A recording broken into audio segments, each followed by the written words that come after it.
Hi guys, welcome to your first video homework. You are going to be watching and listening to what I have to say, and you're going to be copying this into your math interactive notebook, which is in your composition book. Basically, I use a lot of color. You can choose to use the color, you can choose to just use pencil. I would highly recommend that you invest in a little bit of color, have a highlighter, whatnot. You kind of get used to things. And today we're going to start with our first lesson in Chapter 3, and the title is going to be Lesson 3-1, Adding and Subtracting Decimals.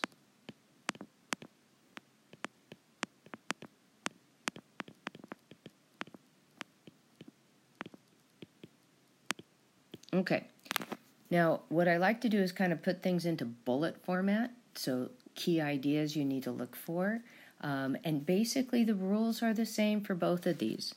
So bullet number 1, we're going to most important thing. You line up decimals vertically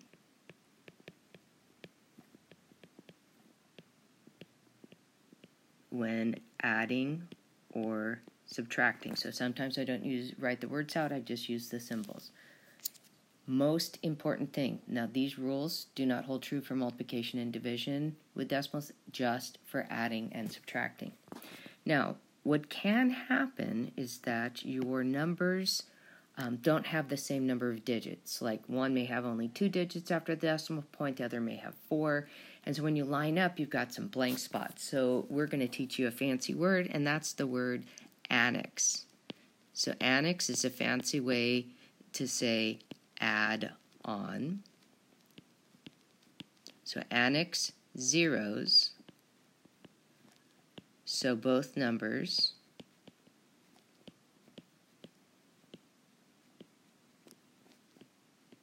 are the same length.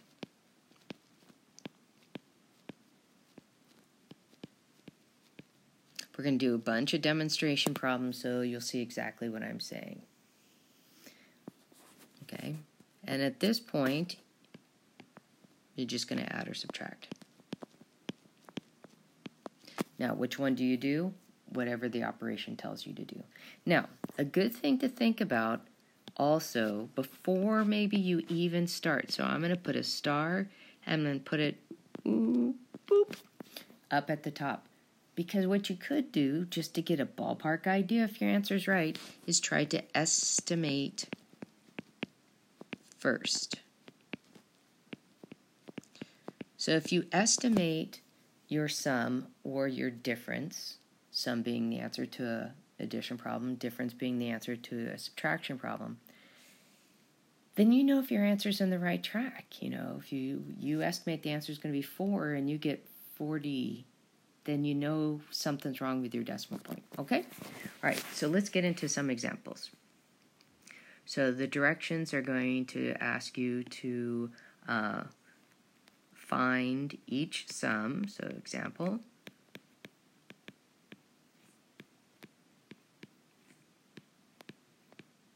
okay, or difference. So we may have a mixture of these kinds of problems, okay? So let's start with our first one. And the other thing that I'm doing as I'm writing these problems is that I'm demonstrating to you guys what you should be doing for your homework, okay? So what is the work that I'm expecting to see? So let's try that estimate first. And remember, we have a rule. If the digit next to the one that we want to round is 5 or higher, we're going to round up. So for example, if we look over here, I want to round to the nearest ones, one column. The number to the right of it is a 7. Since 7 is 5 or larger, that means we would round 54.7 up to 55. Okay, so we would have 55 plus, and again, we're going to look rounding to the nearest ones, and the 4 is not big enough, so that second number is going to be 21. And if I add those two, I get 76. So my answer should be about 76, okay? So let's go ahead and do the actual.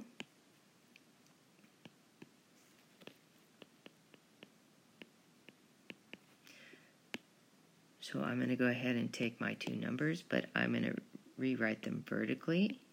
Take the first number, write him down, and then I'm going to line up the second number so that the decimal points line up with each other. Put the operation over here. Now notice they have exactly the same number of digits after the decimal point, so I bring down my decimal point first so I don't forget about it, and then I start adding. 7 plus 4 is 11. We've got 1 and 4 is 5, plus 1 is 6. 5 plus 2 is 7.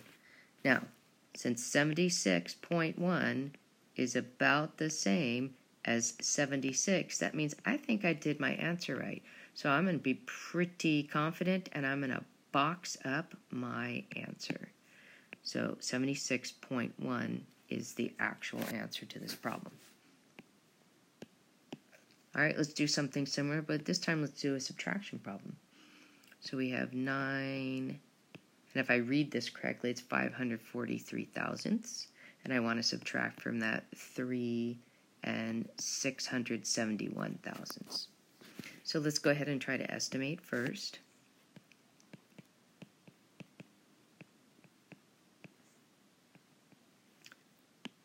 So when I'm looking at 9.543, the 5's big enough to make that 9 become a 10. And 6 is big enough to make that 3 become a 4. So I'm going to get an answer that's about 14. Okay? All right, so keep that in mind as we do our actual.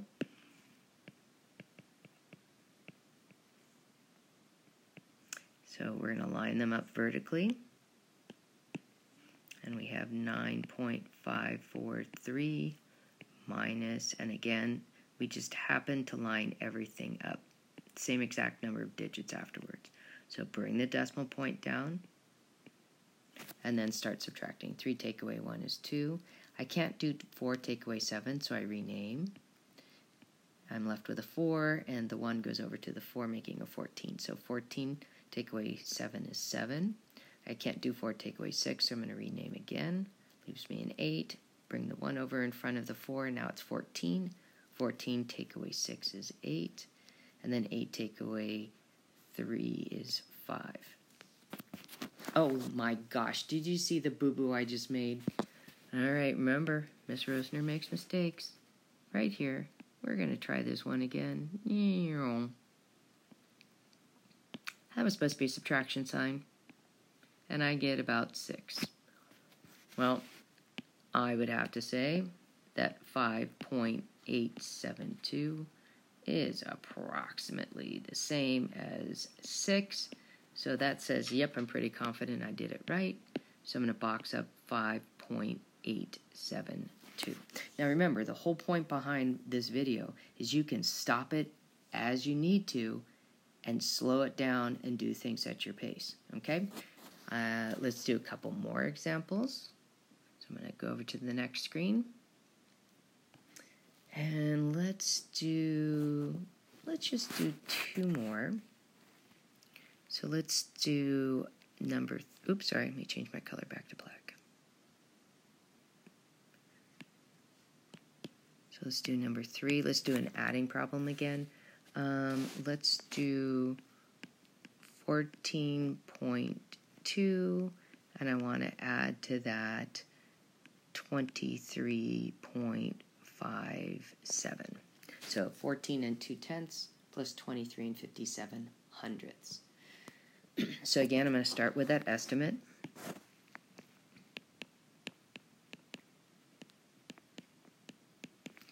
And what you should be able to see is that 2 is not big enough to round up to 14, so it just stays at 14. And then we do have plus. I'm going to keep my eye on that this time. And then we're going to round to the nearest ones, and we have a 5, so that's going to make that 3 go up to a 4, so we get a 24. So that's going to give us an answer that's about 38. So that's what we should be getting for our answers. So let's go back to the actual.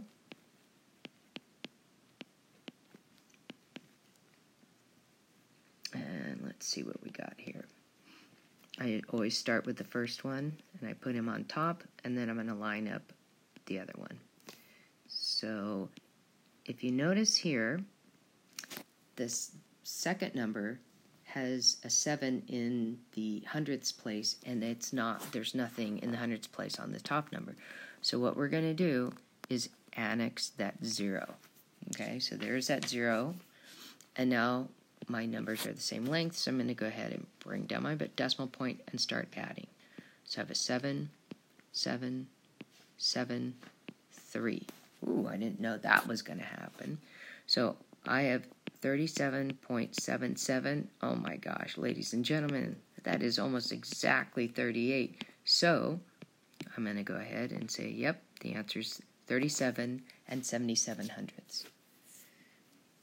All right, let's do a subtraction one, and that will be it for our notes today.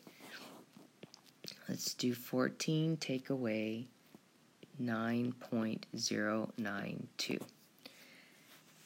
All right, 14 is already estimated, so he's going to stay 14.